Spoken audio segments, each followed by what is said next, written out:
How to get a job as a 16-year-old. Now this also applies if you're 17, 18, 19, 20. In this video, I'm going to give you 6 steps that you can use practically in your own life that's going to hopefully help you get the job that you want. Now the first step that you need to do is you need to humble yourself. What do I mean by this? Listen, too many people these days are entitled. Oh, I can't do this job because I have to wake up early. I need my beauty sleep. Or, oh, I don't want to do this job because it's going to take so much energy out of me. Listen, you are starting from zero. You've got no work experience. When I started working, I worked in McDonald's, I worked in a petrol station in a night shift, I worked at Blacks. I didn't care. Do you know why? A job is a job, and at the end of the day, it's experience. That is what I need right now. It doesn't have to be this high-end job. At the end, as I build up, and I build my experience, I will start moving levels. I will start going to higher levels. But at the beginning, right now, a job is a job. It doesn't matter. So don't be so entitled and just get on with it. Go and learn that experience and see how the real world works. As far as you're concerned, you have to be open-minded and be open to all these opportunities that come to you, because from the employer's perspective, you have no experience. So you want to make sure that you are open-minded and say, you know what, even if it's outside my comfort zone,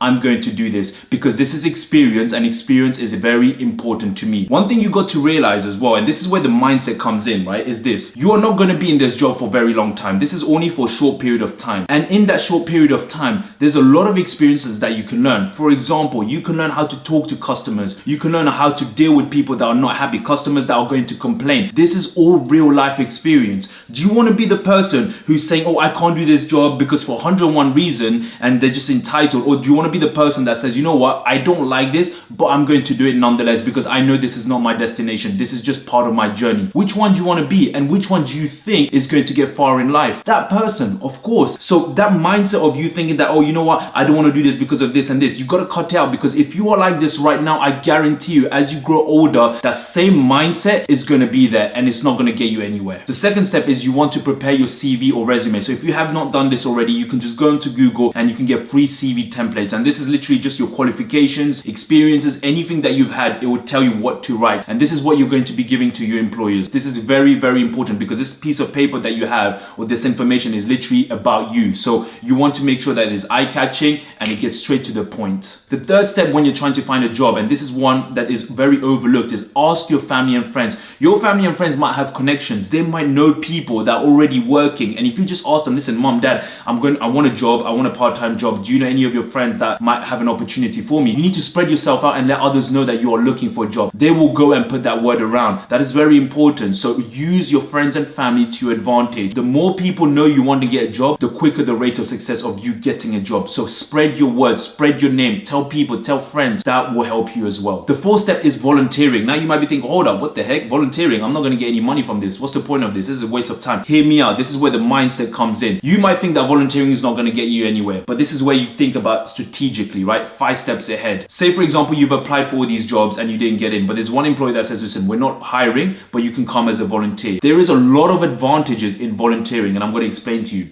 Think of it like this. You are going into this job as a volunteer and you're learning on the job. Okay, cool. So you're learning how to do the processes, how to do the work, whether that's talking with customers, whether that's in the back end, whatever that job is, you're learning on the job. Now, at the same time, you are also building relationships, or you can try and start building relationships. It's very important. It's not just about doing the job. You have to build relationships with people. People have to like you. See, this is the problem, right? Too many people think that, oh, I need to get A stars, I need to get the top grades, and that's it. No, it's not. You need to know how to talk with people. Communication is key. People skills is key. It's about reading people. It's about connecting with them. That is very important, because that is what people hold on to. Your grades is just an entry, but after that, you need to know how to talk to them. You need to know how to communicate with them. You need to know how to hold down a conversation with them. So when you're volunteering, and this is also when you do have a job as well, it's not just about the job. Of course, do the job well, but also build connections, build the relationships around the people that you're working with, because they will remember you. They will eventually be your allies. They will put a good word for you when things get heated, or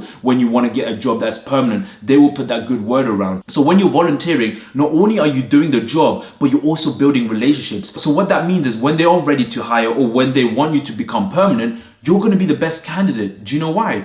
Because you're in it already. Compared to someone outside, they don't need to train them again from scratch. You've been in it, doing the job for, I don't know, many months, and you know the process inside out. You also know the people. You have good connection. You have a good relationship with them. You will be the ideal candidate for them. So that's the power of volunteering. Don't think of, oh, just because I'm not getting any money, then that's it. Listen, it doesn't work that way, man. Money is a byproduct. If you're chasing money, it's not going to come. Too many people these days are thinking that, oh, I want money, I want money. No, you can't do that. It won't work. You have to chase a problem. Chase a problem and find a way to give value back. The money is a byproduct and it will come on the side. But if you keep thinking about, oh, I want to chase money, it's the quickest way that it will go away from you. At the same time, when you're volunteering, you can also still apply for other jobs. There is no stopping you, right? Think about it like that. Like, okay, I'll volunteer here, build experience here, but at the same time, I'll still apply on the other side. That's you thinking strategically. That's you being proactive. Don't just think like, okay, if I'm volunteering, that's it. No, push yourself more, man. And even volunteering, you don't have to go there every day, right? You can probably go there 2-3 times a week. And then the rest of the day, you can apply for jobs and get a job as well at the same time. Think of volunteering as a stepping stone. And it's a very, very powerful tool. If you're able to do what I've just said,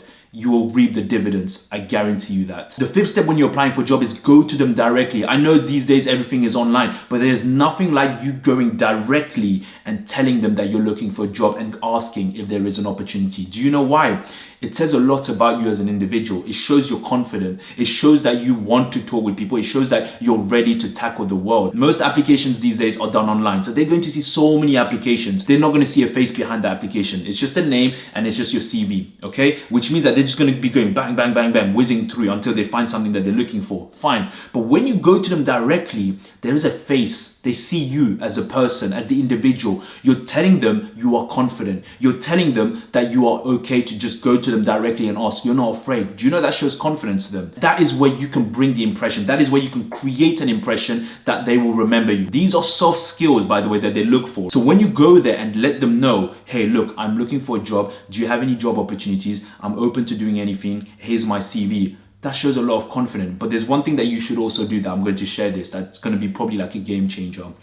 You want to build a relationship with the person that you're talking with. When you finish speaking with them, you want to give them a compliment. This is very powerful. Do you know why? Everyone likes a compliment. And when you do it from here, genuinely, they'll feel it and they will remember you. That is a long-lasting impression. They will now go to their manager and say, look, there was this person that was asking for a job opportunity. I think you should interview him or her. When you're complimenting them, compliment from the heart. Look, I like your hairstyle, or I like your earrings, or I like your glasses that you're wearing. Where did you get it from? Because when you compliment someone, they feel good about themselves and they will remember you. It's very rare these days to get compliments. So when we get compliments, we remember that person. It's a very, very powerful tool. And if you haven't used that, try and use it and put it down in the comments of how it went. I guarantee you, you'll be seeing differences. So when you're applying for jobs, go to them directly. It's better that you go out there, get that experience, talk with people, get rejected. This is good. You are going to get a lot of experience by you going out there, giving your CV, talking to them. That is building your communication skills. That is you building your social skills. You'll probably see like, oh, I shouldn't have said that sentence. Okay, next time I'm going to say it this way when I go into another place.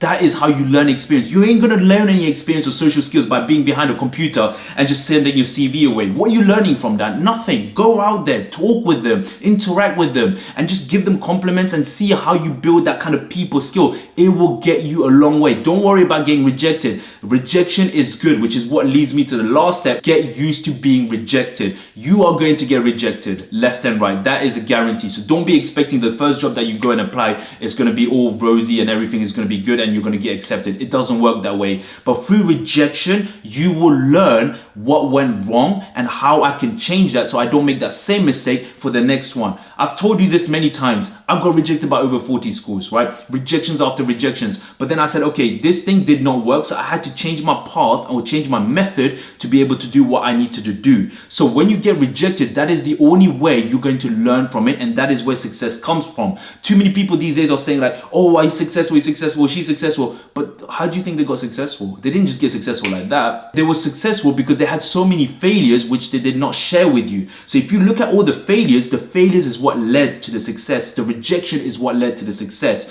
You're not going to get anywhere straight away like that. You are going to be brought down. You are going to be rejected. You are going to be crying. You are going to have tears. You're going to suffer. But through all of that, that is where the success comes from. And that is where you are going to get the job. So get used to the feeling of being rejected, because if you can get used to it right now at this age, my gosh, when you keep getting rejected as you get older, it's not going to hurt as much because you become numb to it. And that is very, very powerful. So hopefully these steps were useful to you and you can use this now when you're applying for jobs. If this video has helped you, a thumbs up would be greatly appreciated. Subscribe to the channel because I'll be coming up with more content like this that's going to help you in your practical day-to-day life. And remember this, Everything starts from zero. When are you going to start? Peace.